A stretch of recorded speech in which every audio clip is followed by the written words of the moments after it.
Hey there, friends. Thanks for checking in. I was reading an article recently on concealednation.org, an outstanding CCW website, one of my daily stops, no doubt about it, to keep current on the good and bad things that happen in the CCW world. Always good to keep educating yourself. You never stop learning as long as you're carrying a gun.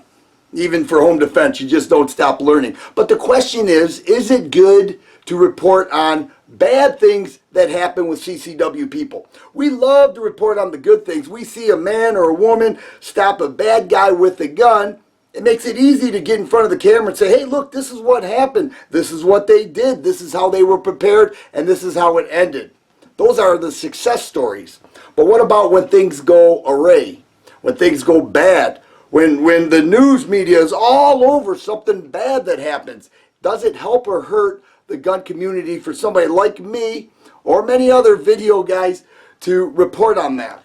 Just recently at a Home Depot, a lady was in the parking lot, and what she watched were store clerks chasing after a car that was shoplifting, two guys in a car fleeing the parking lot. And she was a well-intended person. She thought she was doing the right thing. She drew her firearm and began to fire at the tires. Just a terrible choice. The media got a hold of it and ran the story constantly, and people were of the opinion that this was just an awful thing, and it was an awful thing.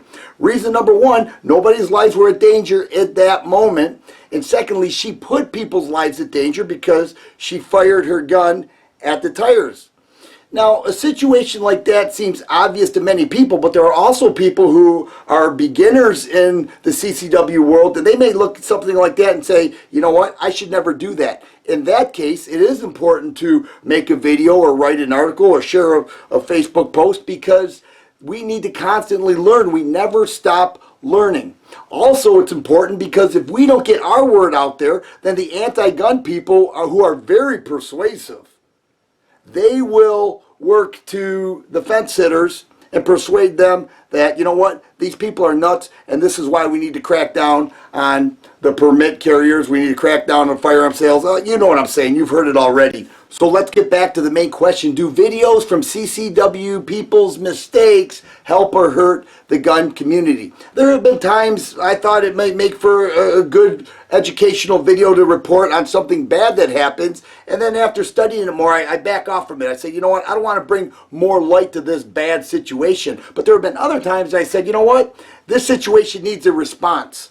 And the people involved need to be held accountable, and we need to send the message out there that we are for education and personal protection.